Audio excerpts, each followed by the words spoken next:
Hoy voy a hablarles sobre cuáles son los efectos biológicos de la radiación. Es muy importante que todos como personal de la salud pues sepamos cuáles son y no nada más tener miedos fundados que a lo mejor nunca nos van a pasar o nunca vamos a estar expuestos, ¿verdad? Bueno, para comenzar vamos a ver qué es la radiación ionizante. Se define una radiación ionizante cuando al interaccionar con la materia va a producir la ionización de la misma. ¿Qué quiere decir esto? Bueno, que va a originar partículas con carga eléctrica que estas pueden penetrar a los átomos de la molécula y pueden dañar. Existen diferentes tipos de radiación ionizante. Puede ser corpuscular, que tengan masa, que pueden ser las partículas alfa, las beta o los neutrones, o pueden ser partículas electromagnéticas, como son la radiación gamma y los rayos X. Existe un espectro electromagnético, el cual divide las radiaciones en radiaciones ionizantes y no ionizantes. Para ubicarnos, nosotros estamos en las no ionizantes. En el caso de la medicina nuclear, que utiliza radiación gamma, estamos por acá. El espectro es todo esto, involucra ondas de baja frecuencia y de alta frecuencia. Las de baja frecuencia son las de acá y las de alta frecuencia son las de acá. Entonces, esto nos puede decir que pues entre más ionizantes sean las partículas, pues mayor poder de penetración tienen y pueden provocar mayor daño a la célula.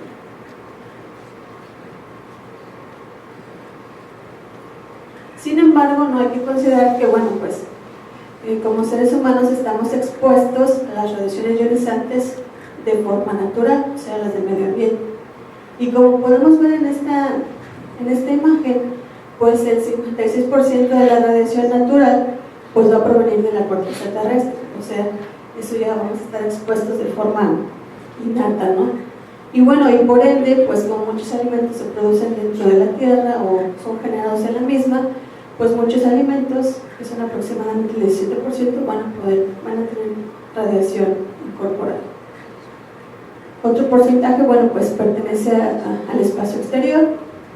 Esto es las radiaciones ionizantes de forma natural, y de este lado tenemos a las que son con otros fines, por ejemplo las aplicaciones médicas, las que se utilizan para producir energía u otras aplicaciones industriales.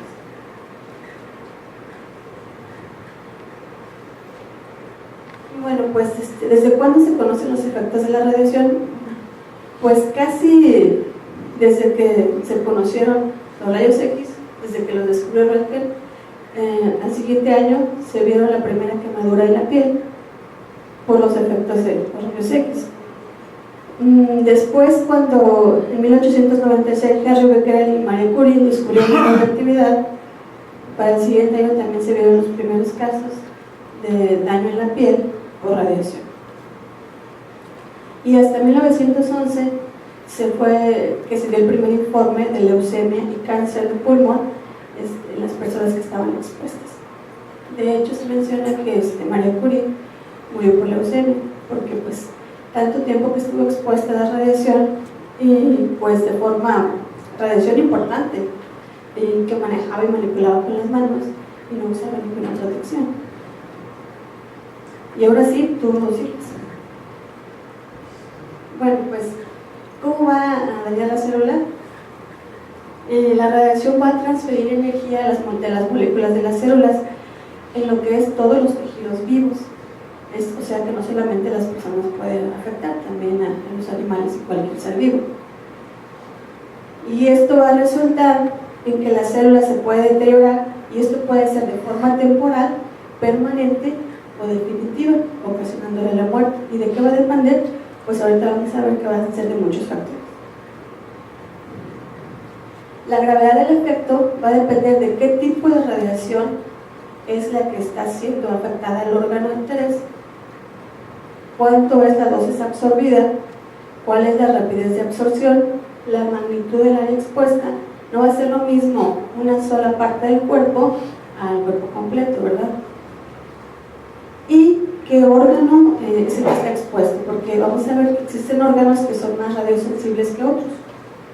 Si la radiación afecta a un órgano que es más radiosensible, pues a lo mejor en corto tiempo y con una radiación menor le va a afectar más, que sí afecta a un órgano que tiene mayor, que es más fuerte porque sus células son ya maduras.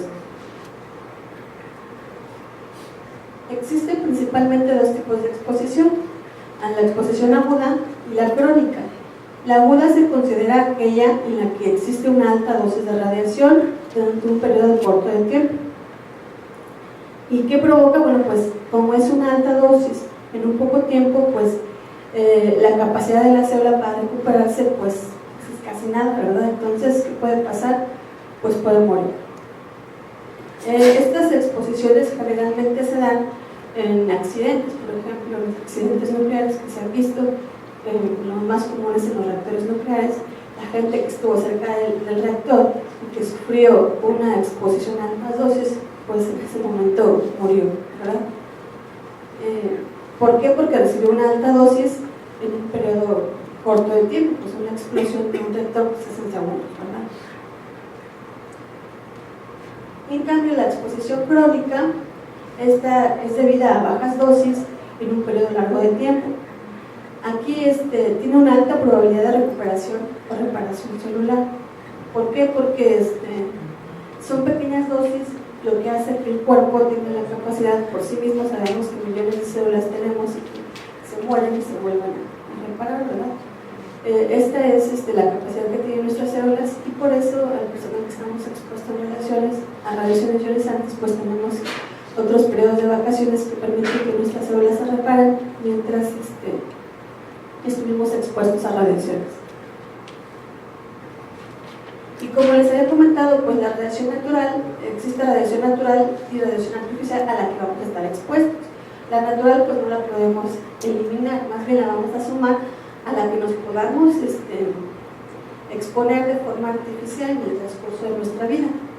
¿Cuál es la radiación natural? Pues como les había dicho, pues la que ya existe de fondo, que son por los rayos cósmicos, por la radiación terrestre y por los alimentos inhalados o ingeridos que por sí mismos contengan radiación. Y esto equivale aproximadamente a 2.4 milisieverts anual, que ya todos tenemos integrados por ser habitantes de la Tierra. Sin embargo, bueno, ¿qué nos dice esto? Pues que el organismo ha tenido la capacidad de convivir con esa radiación y no afectarla, ¿no? Entonces ya es un punto bueno para nosotros. Ya lo tenemos reconocida y de forma natural pues no nos ha afectado.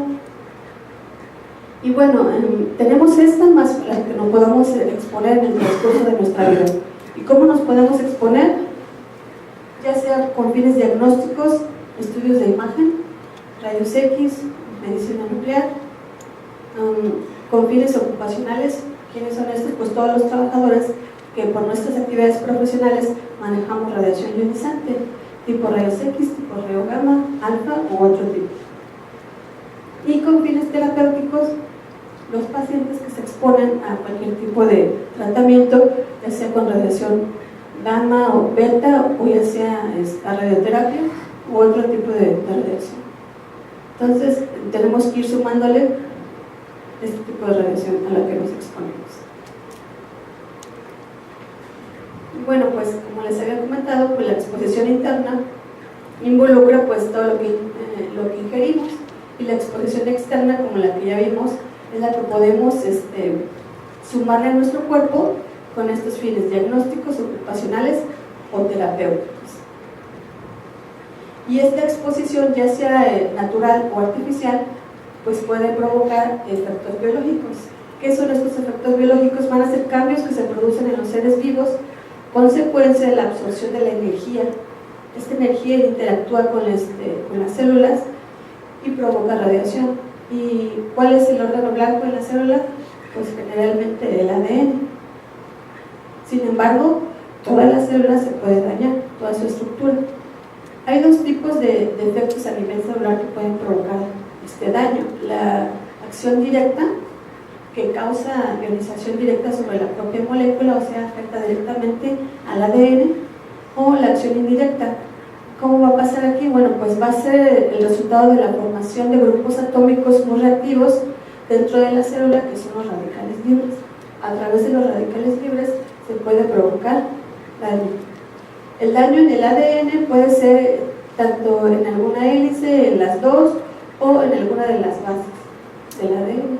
Y el daño de los radicales libres pues se va a producir al interactuar la radiación ionizante con las moléculas de agua y la célula. Esto va a provocar la ionización de las moléculas de agua, va a producir los radicales libres químicamente activos, y a través de 3 mecanismos que rompen los radicales libres, las uniones químicas del ADN pueden provocar el daño, o a través de que producen el daño en las enzimas, o a través de daño a la membrana celular. Con estos 3 tipos de efectos también se puede provocar daño en la célula. Sin embargo, los efectos, como les había comentado, van a depender qué órgano o tejido está involucrado. Y para ello existe un concepto que se llama radiosensibilidad, que es la probabilidad de que una célula, tejido o órgano pueda sufrir un efecto por la radiación. Y según estos autores, dicen que la radiosensibilidad será mayor si la célula es altamente mitótica y si es indiferenciada. ¿Por qué? Porque las células son inmaduras y están en crecimiento, y es ahí cuando pueden afectar más el ADN, o a través de formación de radicales libres, el daño a la célula, y puede provocar que ésta no tenga la capacidad de repararse y morir. ¿Y quiénes son los órganos pues más o los tejidos más expuestos? Pues en el caso del embrión, en el caso de las personas adultas, pues los espermatogonias o los óvulos en las mujeres. Son las células que constantemente se están reproduciendo y pueden ser las más expuestas a los efectos de la radiación. Hay órganos que por sí mismos tienen una baja radiosensibilidad, o sea que van a ser más fuertes, o sea, van a resistir más. ¿Quiénes son? El músculo, el hueso y el sistema nervioso, porque ya tienen células muy bien formadas y diferenciadas que van a tener la capacidad de resistir más a la radiación, si esta es poca y si es de forma crónica. Claro que si es de una forma aguda y alta, pues también va a producir daño, ¿verdad? Y una radiosensibilidad mediana, pues la piel, el hígado, corazón y pulmones. Y los que, como les comentaba, tienen una alta radiosensibilidad, o sea que van a ser más vulnerables a los efectos de la radiación, va a ser la médula ósea, vaso, timo, las gónadas, el cristalino, los linfocitos, porque son células que constantemente se están formando. Y bueno, ¿qué efectos puede provocar? Hay 2 tipos de efectos conocidos: los efectos estocásticos, también llamados no determinantes, y los efectos determinísticos. Los estocásticos son porque tienen una probabilidad de aparición del efecto con relación a la dosis. Sin embargo, no existe una dosis umbral conocida en la cual podamos decir con tal dosis le va a pasar tal efecto. No existe una dosis umbral. En cambio, en los determinísticos sí existe una relación entre causalidad, dosis y efecto. Con determinada dosis conocida ya se sabe que va a provocar tal efecto. El efecto puede ser genético o somático. Y bueno, se llegó a clasificar de esta forma, pues no gracias a experimentos, por así decirlo, más bien a ver las consecuencias de los efectos de la radiación. ¿Y cuáles fueron estas consecuencias? Pues a accidentes desafortunados, ¿verdad? Por ejemplo, los accidentes de la bomba atómica, o los accidentes que ha habido en las centrales nucleares. A estas personas que han sido expuestas a la radiación, pues se han observado, se han analizado, y gracias a ellas pues se ha aprendido los efectos biológicos que ha podido tener y que se pueden tener. Los efectos deterministas que sí tienen una dosis umbral en la piel son estos. Generalmente el A2 Sieverts lo que va a causar es un eritema temprano transitorio. Estos efectos, la característica que tienen es que si el órgano se deja de exponer a la radiación, pueden tener la capacidad de regenerarse. El eritema puede ser transitorio mientras estuvo expuesto a la radiación, se deja de exponer a la radiación y bueno, la piel tiene la capacidad de volver a regenerarse. y obviamente conforme va aumentando los sieverts, pues va aumentando el daño, ¿verdad? Hasta, por ejemplo, de un eritema que son 2 sieverts a una necrosis térmica, ya cuando tiene una exposición de 18 sieverts, o una úlcera a 20 sieverts. Les voy a poner un ejemplo. Nosotros en medicina nuclear es considerada un tipo de radiación de fuentes abiertas. ¿Por qué? Porque la fuente radiactiva es esta, viene en un frasquito así como esta, y es de forma líquida y se manipula con las manos. Bueno, no directamente con las manos, usamos pinzas, ¿verdad? Pero existe entre la fuente y nuestras manos pues un intermedio que es la pinza, nada más. Y bueno, pues utilizamos otras medidas de protección. Sin embargo, pues si manipulamos las jeringas en el blindaje correspondiente en los frascos, este frasco lo tenemos que contener en un contenedor blindado para que la exposición cuando lo manipulemos pues sea mínima. Sin embargo, si lo haríamos sin el blindaje correspondiente, la tasa de dosis en la superficie del frasco, por poner un ejemplo, de 30 gigabecquereles de tecnecio, que es el isótopo que más utilizamos en medicina nuclear, es del orden de 2 Gray por hora, lo que significaría que después de 2 horas de exposición, o sea, 36 segundos por día de trabajo en el año, estaríamos expuestos a 2 Grays y entonces podríamos tener un eritema, bueno, que manipule u otro efecto más agresivo, ¿verdad? Lo que significa que puede pasar. Sin embargo, si llevamos a cabo las medidas de protección correspondientes, pues no tendría por qué pasar.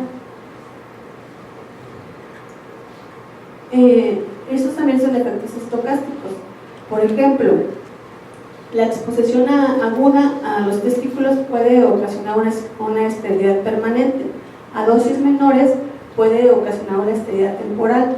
O sea que si el personal se expuso, pero es menos de 3.500 milisieverts, puede tener un periodo de descanso y de recuperación y puede tener la capacidad de volver a regenerar las células. De 3.500 milisieverts en ojos ya forma cataratas. En los ovarios son 3.000 milisieverts, son más sensibles que los testículos. Y bueno, 2.500 milisieverts pueden causar el eritema, 500 milisieverts el daño a los glóbulos rojos y 150 milisieverts una esterilidad temporal.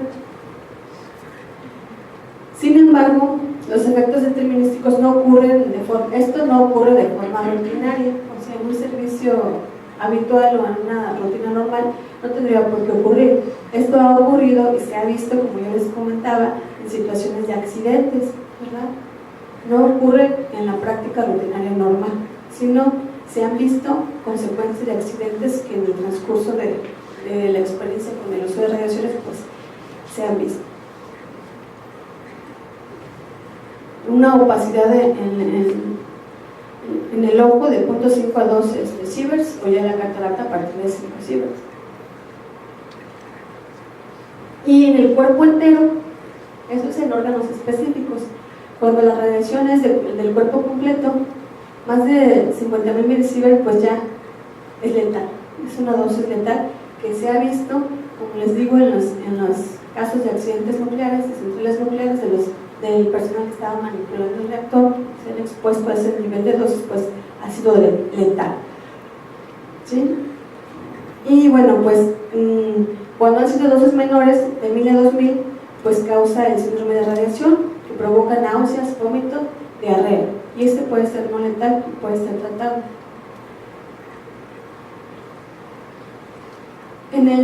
Para que afecte al sistema cerebrovascular, como les había dicho, las células del sistema nervioso son muy resistentes. Sin embargo, ya más de 100 Gray ya pueden causar la muerte dentro de 24 a 48 horas de la exposición. Entonces, como les digo, pues estas personas ya cuando van, pues ya están muertas, porque obviamente cuando hay una explosión no van a ir inmediatamente, tienen que planear, tienen que ver cómo se va a abordar la situación y cuando llegan, pues ya están muertos. En el sistema gastrointestinal, de 5 a 12 Grays puede ocurrir la muerte en cuestión de días, y esto se va a asociar a una diarrea sanguinolenta y una destrucción de la mucosa gastrointestinal. Sobre el sistema hematopoyético, de 2.5 a 5 Gray puede ocurrir la muerte, pero ya después de varias semanas. Y bueno, pues aquí es como que un resumen donde podemos ver de forma global cómo estamos, las dosis de fondo que estamos hasta aquí abajo, los que estamos trabajadores expuestos a las radiaciones ionizantes, los efectos que pueden ser no detectables y ya estos efectos que ya son más graves, pero que generalmente no se ven en cuestiones habituales de trabajo. Nosotros estamos acá. Ya esto de acá es cuando ha habido un accidente nuclear. Aquí también tenemos un resumen de cómo es la exposición. Puede ser aguda, puede ser crónica, los efectos pueden ser tempranos o tardíos. Si son tempranos van a provocar eritema, enfermedad por radiación, síndrome de radiación o esterilidad temporal. Si son tardíos pueden provocar efectos hereditarios, cataratas y cáncer. Sin embargo, los efectos hereditarios no se han visto en humanos. Estos se han observado porque se han hecho experimentos en ratas y se ha visto que las ratas que las exponen a la radiación pueden tener efectos hereditarios, pero no se han visto en humanos. Ahora, empecemos con los efectos estocásticos. Estos, como les había comentado, no tienen una dosis umbral y van a depender del azar. La probabilidad aumenta linealmente a la medida que aumenta la dosis, pero no existe una dosis umbral, o sea que se considera que incluso a dosis pequeñas puede causar cáncer. Hagan de cuenta que es como un boleto de la lotería, lo compras y como que tienes la probabilidad de que te lo ganes, como que no tienes la probabilidad, ¿verdad? Entonces, estos efectos pues no son fácilmente de controlar. Y la exposición a altas dosis pues sí se ha visto que pueden aumentar el riesgo de cáncer, pero si ocurren a bajas dosis también es la misma severidad como si hubieran sido altas dosis. Y esta experiencia que se ha visto, pues como les digo, han sido de las personas que han sido sobrevivientes, por ejemplo, de las bombas atómicas de Hiroshima y Nagasaki en Japón, que han sido expuestos a niveles de radiación muy importantes. El efecto hereditario que se puede provocar por estos efectos estocásticos, como les decía, no se ha visto en seres humanos. Sin embargo, en ratas experimentales se ha visto que se puede producir. Y bueno, pues aquí tenemos otra forma de ejemplificar más gráficamente cómo cuando la radiación ionizante interactúa con las células puede ser acción directa, daño directo al ADN, o puede ser de forma indirecta a través de formación de radicales libres. Indirectamente también puede llegar al daño al ADN, puede provocar un daño letal, que puede ser la muerte, o un daño subletal. ¿Cuál es? Pues como les decía, puede tener la célula mecanismos de reparación y la célula puede tener la capacidad de recuperarse, o puede ser transformada, o puede morir. Depende de qué tipo de célula sea, si es de un órgano que es radiosensible o no. ¿Sí? Y aquí, para que lo podamos ver más claro, los estocásticos, pues la lesión puede ser subletal, una o pocas células. La lesión letal de muchas células. Aquí pueden ser somáticos o heredables, pueden ser somáticos. Este es independiente de la dosis y esta sí es dependiente de la dosis. No hay una dosis umbral en los estocásticos, en esta sí. Aquí sigue la relación lineal cuadrática y aquí lineal. Aquí puede ser tardía los efectos y aquí pueden ser las dos, inmediata o tardía. Sin embargo, la mayoría que uno tiene miedo es al cáncer y a esas cosas, ¿verdad? O que las personas que no conocen mucho piensan que eso es lo que va a pasar. Sin embargo, en recientes investigaciones se ha visto que no solamente pueden provocar cáncer, también pueden afectar al sistema inmunológico. A dosis altas puede tener un efecto supresor del sistema inmunológico y a dosis bajas no se conocen todavía los efectos, pero pueden estimular una supresión. Todavía falta pues mucho tiempo, muchas cosas por investigar, pero como les decía, no es tan fácil la investigación en este punto. para investigar pues les teníamos que exponer a alguien la radiación y eso éticamente no puede ser posible, ¿verdad? Entonces solamente podemos hacer, se han hecho las investigaciones y todos los conocimientos que tenemos han sido en base a los accidentes que han ocurrido a lo largo de la historia. Y bueno, otros tantos que se han investigado en ratas. Pero bueno, estos son los efectos. Nosotros, ¿qué medidas de seguridad debemos de tomar para poder evitarlos? Pues para empezar, estas son nuestras medidas. Cuando veamos un letrero así, ¿qué quiere decir? Pues no tenemos que ingresar así como que vamos por la calle a ver qué vemos, ¿verdad? Esto es como para que te pares y lo pienses 3 veces para ver si vas a pasar del otro lado. Es una medida de seguridad. Por eso el organismo regulador que a nosotros nos regula, que es la Comisión Nacional de Seguridad Nuclear y Salvaguardias, nos pide de forma obligatoria que tengamos estos símbolos en la entrada antes de ingresar a un área controlada. ¿Por qué? Porque pues, como ven, pues son símbolos que por sí mismos y por sus colores llaman la atención, ¿verdad? No son tan fáciles que pasen desapercibidos, son muy evidentes. Entonces, tú los ves que dice radiación ionizante, a lo mejor no entiendes qué es eso, pero ahí abajo dice no ingresar sin autorización. Aquí dice peligro. Entonces, son unas medidas que nos indican que no es tan fácil, o lo deberías de pensarlo para pasar del otro lado. Sin embargo, ¿qué pasa? Pues se pasa y no saben qué va a haber del otro lado. Entonces, tenemos que hacer caso de las medidas de seguridad. En el caso de medicina nuclear, ¿qué medidas tomamos? Bueno, pues tenemos un programa de protección radiológica. Para que el servicio pudiera ser dado al público, pues teníamos que hacer una serie de trámites y cumplir una serie de requisitos que nos pide la Comisión Nacional de Seguridad Nuclear. Si no nos da la licencia, y si no tenemos licencia, pues no podemos trabajar. Incluso ni siquiera los proveedores nos venden el material, solamente nos los venden si tenemos licencia. Y bueno, este manual, que se ve muy sencillo, pues involucra muchos procedimientos.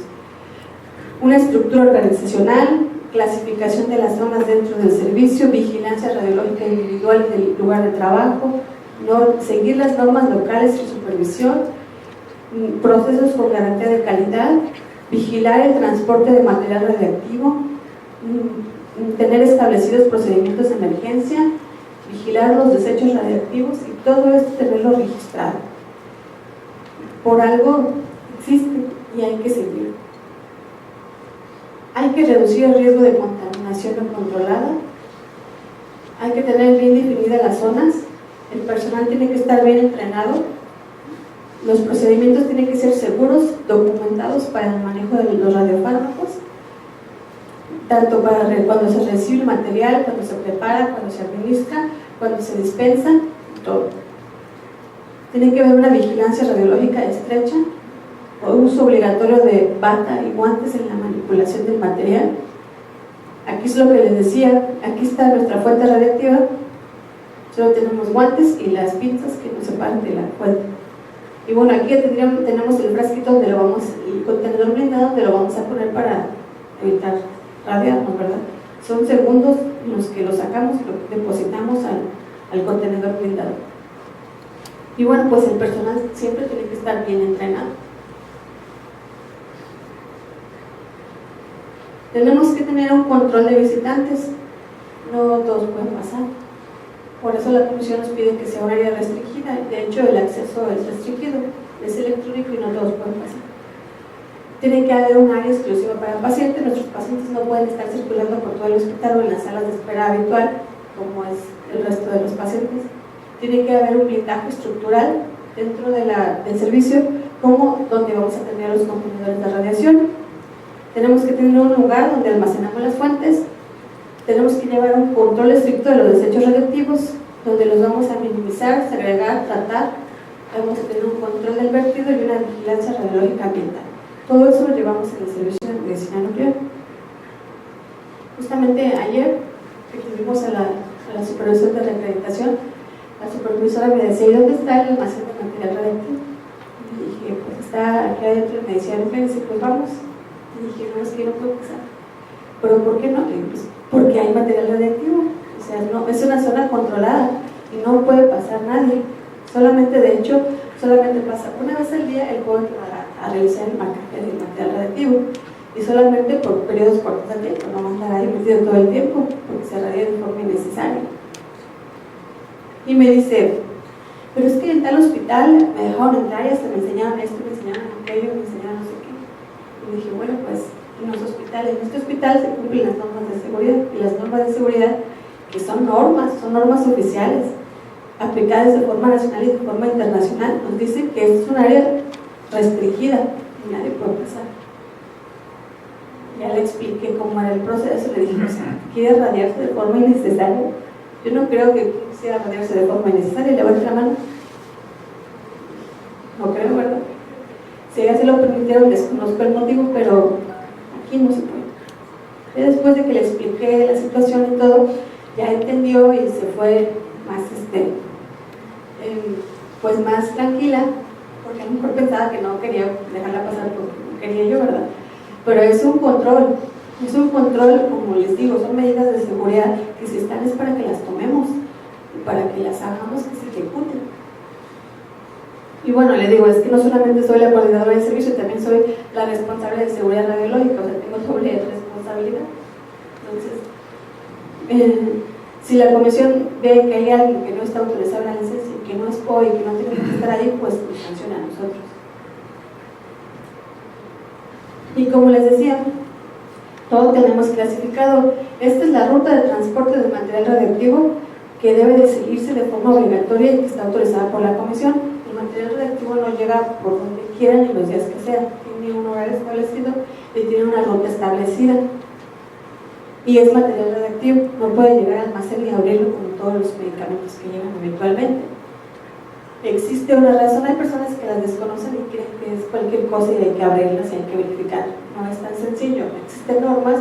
La norma dice que el material radioactivo debe de abrirse únicamente en las radiofarmas y después de verificar que no haya fugas, que el material esté bien contenido dentro de su blindaje y que no haya perdido la hermeticidad, o sea que pueda haber fugas de material radioactivo, y después de todo ese proceso verificado ya lo puedes abrir y contener dentro de la misma radiofarmacia, porque ya tenemos los contenedores blindados. No es tan fácil como que el almacén lo abra y lo verifique y todo. Personal no autorizado y menos en una área no autorizada no lo puedes abrir. Todo esto se basa en normas, no se basa en caprichos personales, ¿verdad? Se basa en normas. Y así está establecido. Y bueno, como les decía, el servicio está clasificado por zonas. Zona controlada, que es lo que está marcado en rosa, y zona no controlada. La zona controlada significa todas las zonas que puedan estar expuestas a radiación ionizante. Y no es que las fuentes anden circulando por todos lados, pero nuestros pacientes son las fuentes, entonces, pues sí, realmente a veces sí la tenemos circulando. Aquí está el cuarto de nuestros pacientes inyectados y acá está su baño específico para ellos. Entonces, como permanecen ahí al menos 2 horas o más, de acuerdo al tipo de estudio, pues tienen que tomar agua, pues van al baño, pero luego los pacientes, pues es normal, ¿verdad?, que de repente se desorientan porque están en un lugar nuevo y no lo conocen, pues luego andan por acá, ya sé que andan por acá, o sea, tenemos que estar al pendiente de ellos. Imagínense que aquí está la puerta de medicina nuclear y acá está la imagen, y aquí están los símbolos que les decía, y hay otro por acá, en la puerta de la consulta. Los pacientes andan por aquí y ustedes no van a saber si están radiactivos o no, y ya se están exponiendo a la radiación de forma innecesaria. Porque bueno, uno les dice a los pacientes, mire, aquí está el baño, mire, aquí está derechito, pero pues los pacientes, ustedes saben cómo son, ¿verdad? Hay veces que son adultos mayores, hay veces que dicen a todo que sí, luego realmente no entienden. Entonces hay que encaminarlos. Si se nos pierden por acá, pues hay que regresarlos al camino.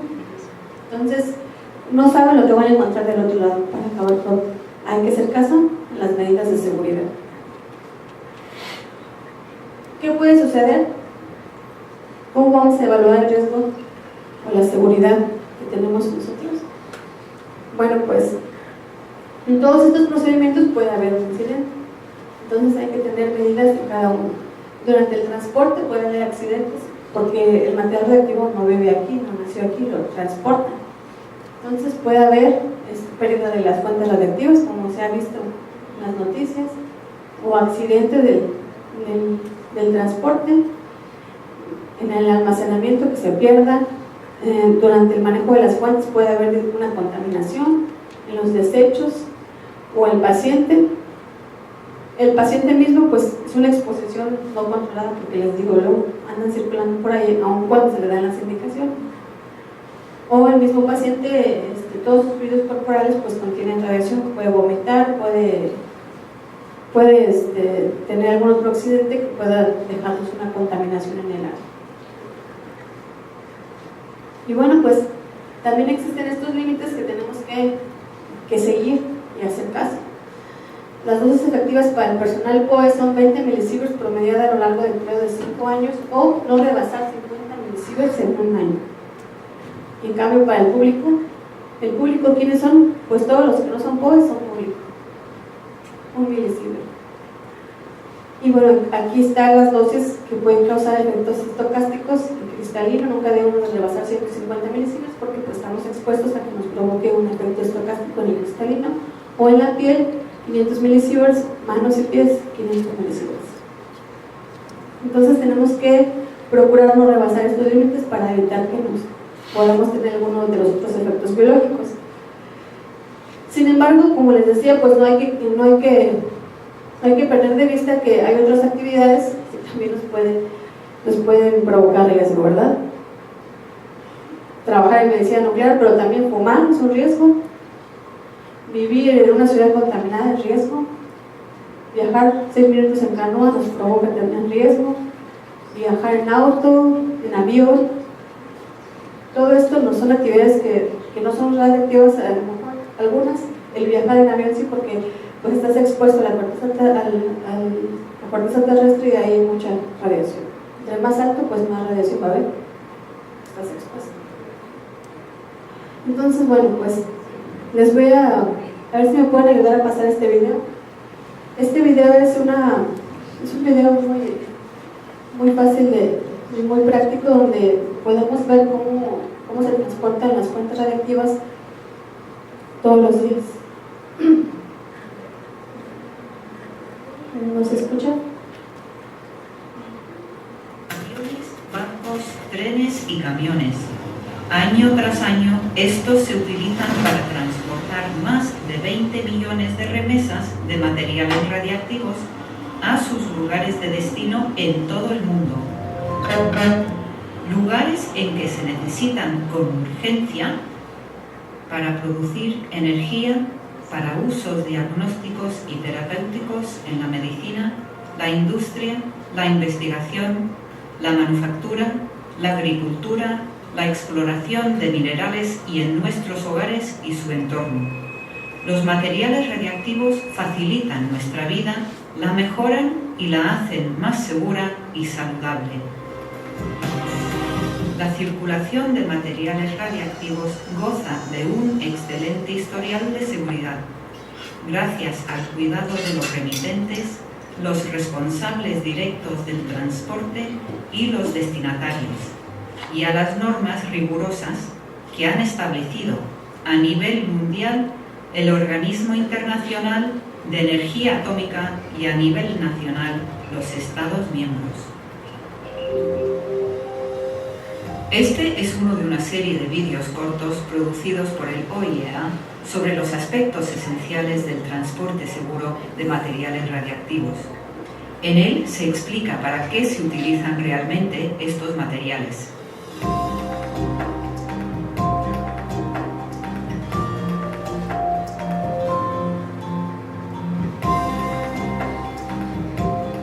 Mucha gente cree que el material radiactivo se utiliza solo en centrales nucleares para la generación de energía eléctrica, pero la realidad es que el material radiactivo tiene muchísimas aplicaciones en nuestra vida cotidiana.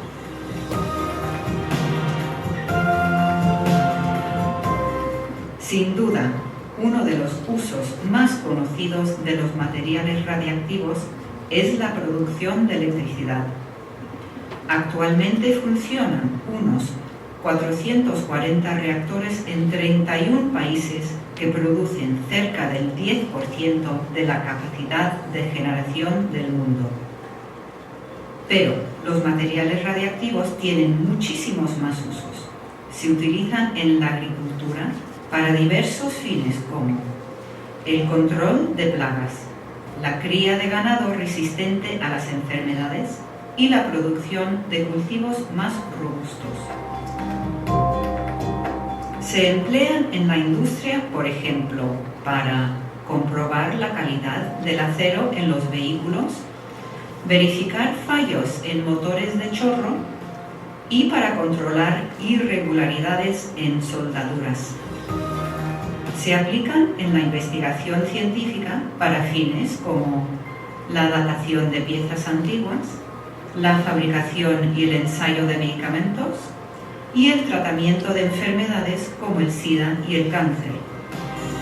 Se utilizan en el proceso de fabricación de productos y servicios de consumo, entre ellos detectores de humo, teléfonos móviles, utensilios antiadherentes, computadoras y escáneres de seguridad en aeropuertos y eventos públicos importantes.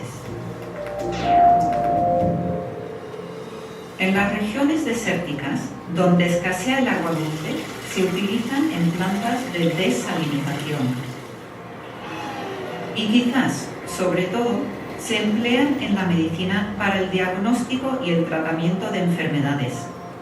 Anualmente se aplican en el mundo más de 37 millones de procedimientos de medicina nuclear y se administran 7,5 millones de tratamientos de radioterapia.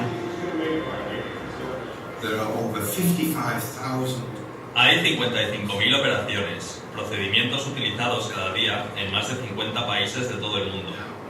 Ahora, material radiactivo no se produce en 50 países de todo el mundo. Es por eso que el material tiene que ser distribuido, tiene que ser transportado.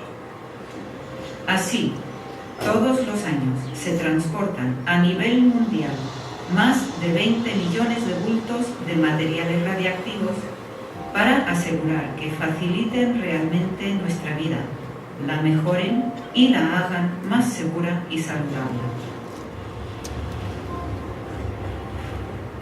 Para conocer más sobre el transporte seguro de materiales radiactivos, visiten nuestro sitio web en goto.iaea.org/Transport Safety.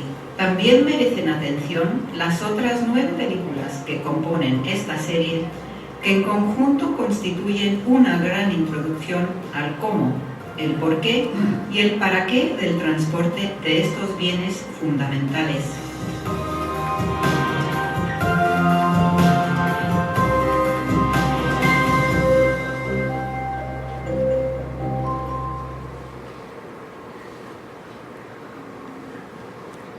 Bueno, pues como vieron en el video, pues es muy claro en cuáles son los usos y cómo se manejan. Nosotros hemos tenido necesidad de transportar o de pedir materiales de Alemania o desde Francia, o sea que nos traen desde por allá para acá cuando el reactor de aquí de México está en mantenimiento. Todos los reactores requieren mantenimiento y el mantenimiento no dura una semana, 2 semanas, dura 2 o 3 meses.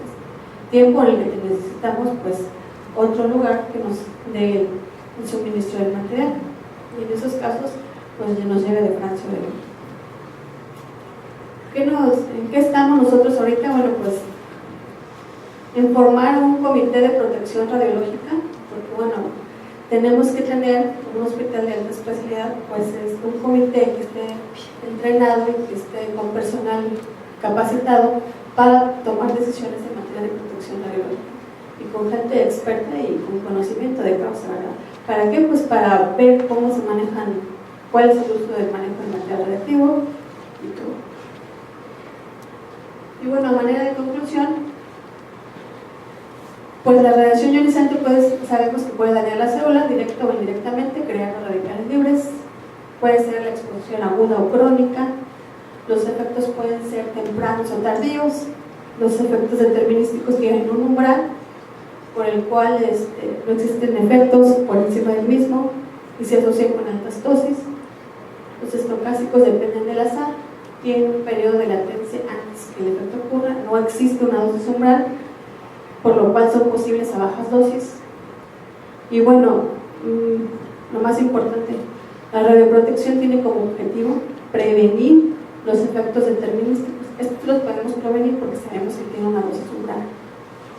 Los estocásticos solamente podemos reducirlos para reducir la probabilidad de que esto ocurra. Bueno, pues más referencias sobre el tema. Por mi parte